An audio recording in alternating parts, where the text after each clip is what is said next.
are the biggest gaming leaks and news you've probably missed this week. Man, Oblivion is back. And not just in a, hey, we updated the textures kind of way. The tower. They're behind us. This ends here.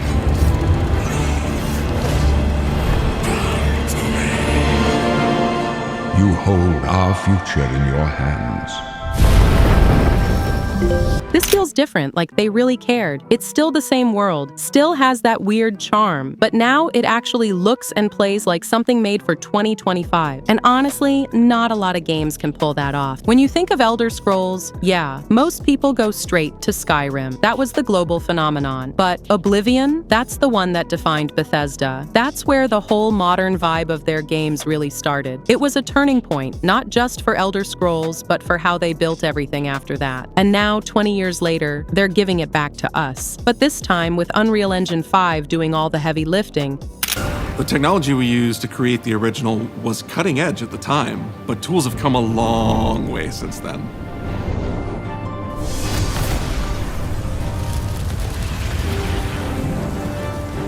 The original Oblivion is still the heart and soul of the remaster, but we use Unreal Engine 5 to help achieve all our visual goals. We think of the Oblivion game engine as the brain and Unreal 5 as the body. The brain drives all the world logic and gameplay, and the body brings to life the experience that players have loved for almost 20 years. And yo, it looks insane. The forests feel alive, light filters through the trees, shadows actually react the way they're supposed to. It's a complete overhaul, but somehow it still feels like Oblivion. That's the magic. They didn't just slap on better lighting and call it a day either. They rebuilt every asset from scratch. Even the characters, like Argonians, Orcs, Khajiit, all redesigned, and all using a shared base mesh. Unreal tools helped us create the base mesh of our characters. From there, our artists sculpt each race individually to adapt it to the mesh, allowing us to share the model, rig, and textures.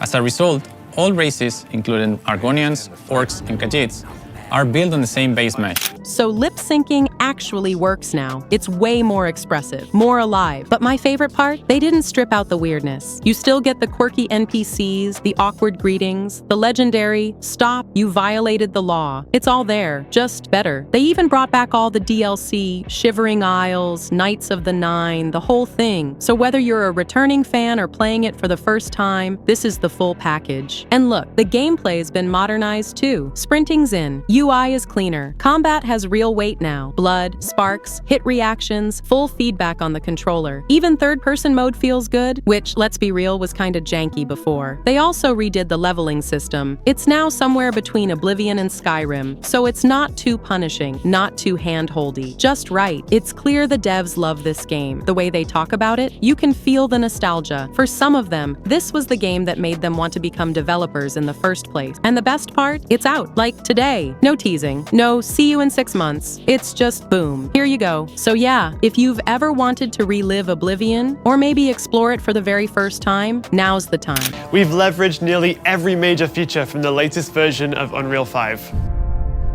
Our goal was to push the visuals to the next level using the latest technologies. We created brand new, highly detailed character models and stunning landscapes that use millions of polygons in each asset, allowing us a truly impressive level of detail in the world. Every single asset in this game was completely redesigned and handcrafted from scratch.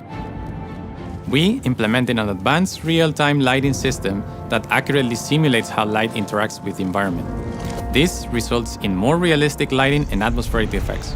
And the internet completely melted down. Like, the reaction wasn't just, oh cool, it's out. It was pure emotional chaos. People were calling in sick, crying, laughing, shaking, booking week-long vacations from work, all over a game that dropped 20 years ago. You had grown adults reliving their teenage years, folks saying this was the game that got them into RPGs, or even game development. Some were saying stuff like, I remember playing this when I was 10, now I'm 30, and I'm about to drag my own kid through Cyrano Cyrodiil. That generational nostalgia hit hard. And yeah, there were tears, real ones, from people who used to play it with their brothers, their dads, friends they'd lost over the years. You could just feel how much this game meant to people. It wasn't just about reliving an old quest line. It was like opening a time capsule and finding a whole version of yourself still in there. Then, on the other side of it, you had people absolutely losing it in the funniest ways possible. I saw folks saying, "I'm violently ill and cannot attend work until further notice," or "I'm oblivioning my scrolls," whatever that means. But it sounded urgent. But what really struck me is how unified the response was. Like everyone, new fans, old fans, even people who'd never played it, just got it. The way it dropped with zero warning, that kind of shadow launch made it feel like an event, a celebration. Like Bethesda and Virtuos just gave everyone a surprise party with cheese wheels and Daedric Invasion. So this is kinda insane. The EU just dropped a bomb on the entire gaming industry. Like, this isn't just another law that slips under the radar. This one could actually change how games are made, especially anything with premium currency. And it all started with a horse game. I'm not even kidding. So here's what happened. The European Union just put out new rules targeting all those shady monetization tricks we've seen in games for years. You know the ones, like when you want to buy a skin, but you have to buy way more currency than you actually need. Or those FOMO sales that pressure you to buy stuff before it's gone forever. Yeah, they're cracking down hard on all that. And the funniest part? It all kicked off because of this game called Star Stable. It's basically an online horse game made for kids, and turns out it's loaded with manipulative monetization, targeting children, influencers shilling stuff to kids with no disclaimers, no transparency, no refund options, just every gross tactic possible. So Sweden was like, "Yo, this ain't okay," and brought the case to the EU's Consumer Protection Network. And they agreed. Now the EU's stepping in and saying, "All right, all games in Europe need to play by these new rules." Like, for real, this could force every game with a premium currency to rethink how their stores work.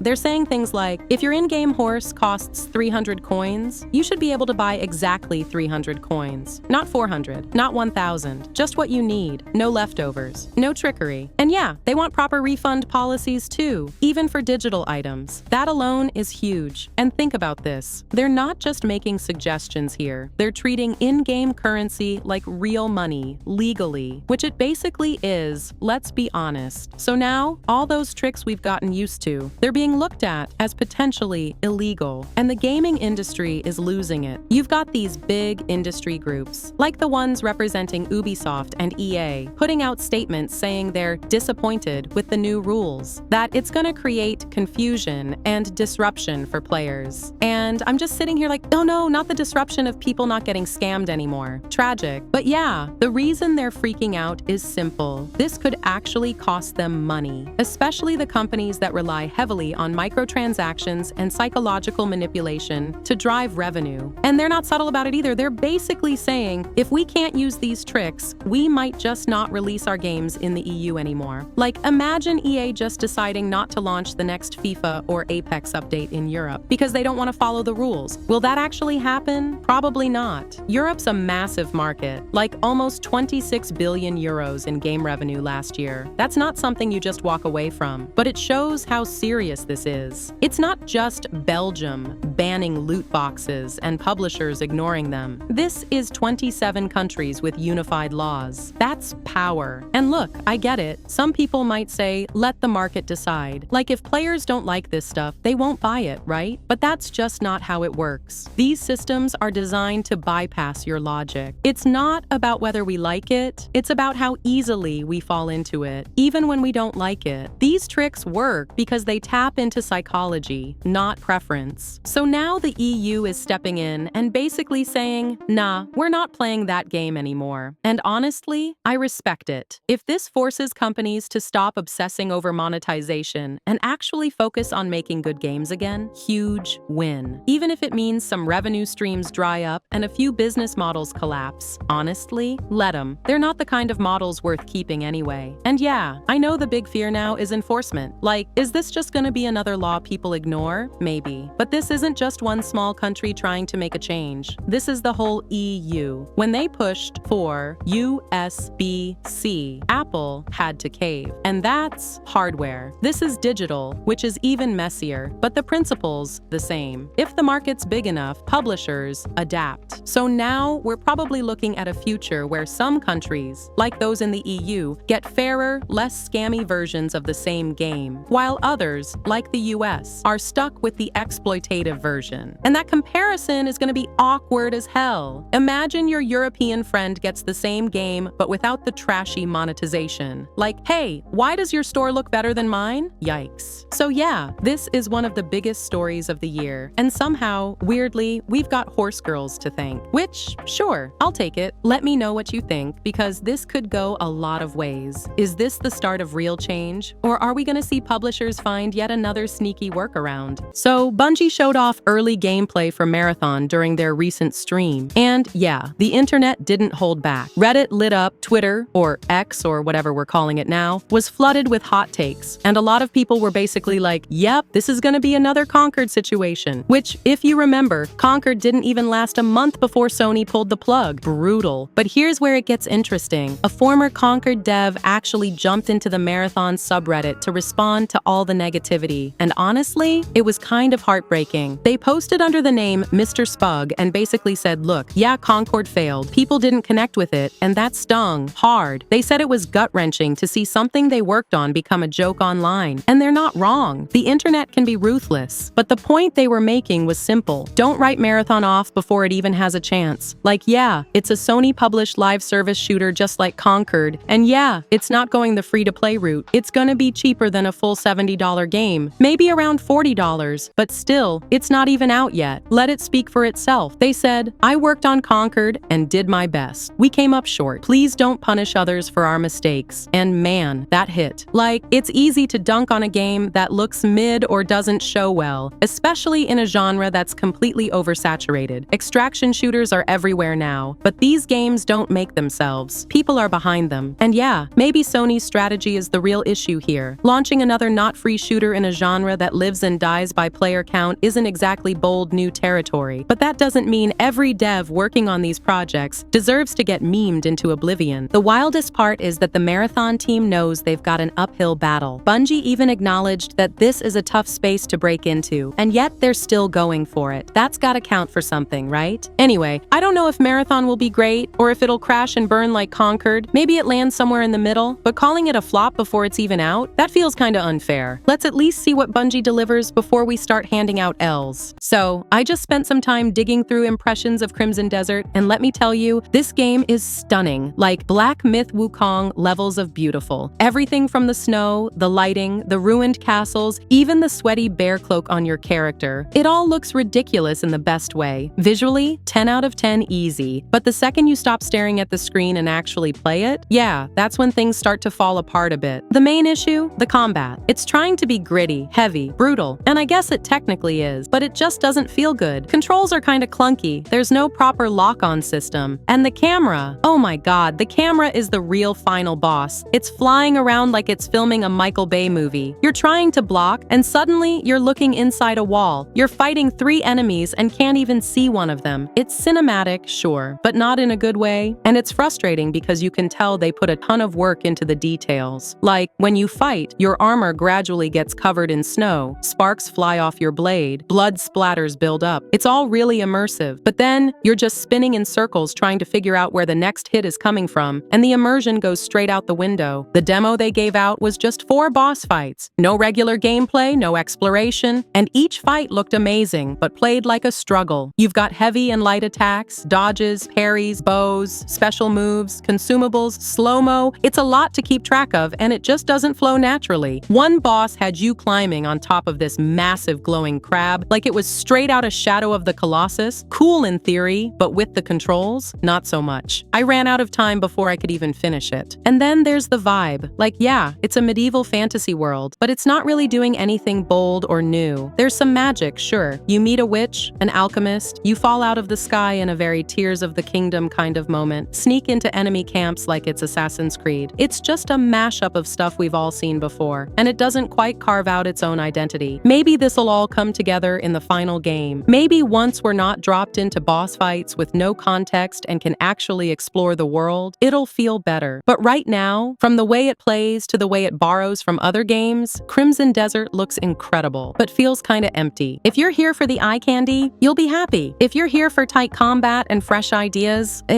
not so much. So Sony just dropped a bit of good news for Days Gone players on PC, and honestly, it's the kind of update we love to see. Basically, all the new technical improvements from the remastered version, they're coming to PC for free. No upgrade fee, no weird platform lock, just a patch, and boom, you get the goodies. That patch drops on April 25th, by the way. So what's actually included? First off, DualSense support is getting a boost. You'll now get full haptic feedback on PC, which is awesome if you're using a PlayStation controller. On top of that, they're adding some new accessibility features, which is always a welcome touch. Now let's talk visuals, because they're stepping things up. Nighttime? Way darker now. And they've upgraded screen space lighting, ambient occlusion, and even doubled the resolution of shadow maps when you crank shadow quality to max. So yeah, if you've got the rig for it, the game's gonna look noticeably better. They've also added some wild-sounding atmospheric simulation, stuff with ozone and spectral lighting. Basically, better skies, more realistic sunlight, improved color tones. It's subtle, but it makes the world feel more grounded, more alive. Now, the catch. While the tech upgrades are free, any new content, like the updated Horde mode, permadeath, or speedrun options, that's all tucked behind the Broken Road DLC. Which, fair enough, gotta keep the base game separate from the extras. But at least they didn't gate the actual improvements behind another paywall. That would have sucked. Also worth noting, Sony didn't change the official PC requirements, but let's be real, with all this new lighting and graphical juice, you're probably gonna want a decent GPU to really enjoy it. So if your machine's been on the struggle bus lately, you might need to do a little tweaking. But yeah, overall, W. Solid move. We don't always get this kind of upgrade without strings attached, so credit where it's due. Okay, so Sony just did a full teardown of the PS5 Pro, and the main takeaway. This thing is basically a liquid metal-powered wind tunnel. Like, I'm not even kidding. It's fan blades all the way down. What they're really showing off is the upgraded cooling system. Now, if you remember all those drama posts from a while back about PS5 liquid metal leaking and killing consoles, turns out most of that was blown out of proportion. Some YouTuber got partially misquoted by a jailbreak site, and it spiraled into, "Don't keep your PS5 standing up or it'll die." That never became a real widespread thing, but it definitely got people talking. So Sony kinda took the hint, quoting Shinya Tsuchida, PS5 Pro mechanical design lead. "We spent quite some time conducting research on insulation when we were designing the original PS5. The basic structure remains the same in the PS5 Pro, but we made some improvements by adding fine grooves where the liquid metal is applied so that the cooling effect is more stable. When we were doing research for the original PS5, we anticipated that semiconductors would continue to advance and become much denser, so we believed liquid metal technology would become crucial. It turns out we were right, and it was integral when designing the PS5 Pro. It's not a complete redesign, they're still using the same basic structure, but now there are tiny grooves where the liquid metal sits, which helps it stay stable and cool the chip more evenly. And yeah, that sounds like a small thing, but when you're pushing higher clocks and more memory bandwidth, every little bit counts. Their mechanical design lead, Shinya Tsuchida, said they actually predicted this back when designing the OG PS5. They knew chips were going to get hotter and denser, and that liquid metal would eventually be essential. So now, with the PS5 Pro, that bet's paying off. And speaking of heat, this console is pretty much a thermal management machine that just happens to play games. They even redesigned the fan with extra blades squeezed in between the main ones. It's subtle, but it's meant to keep airflow smoother and quieter. iFixit already cracked one open and joked that there's more cooling than actual electronics inside, which, yeah, sounds about right. Oh, and if you've seen shots of the motherboard and wondered why you can barely see anything on it, it's not a fake out. Sony's just hiding more electrical layers under the surface to make memory access faster. Sneaky, but smart. Anyway, all of this kind of paints the PS5 Pro as less of a redesign and more of a refinement. Better cooling, smarter engineering, same DNA, just built to push more without sounding like a jet engine.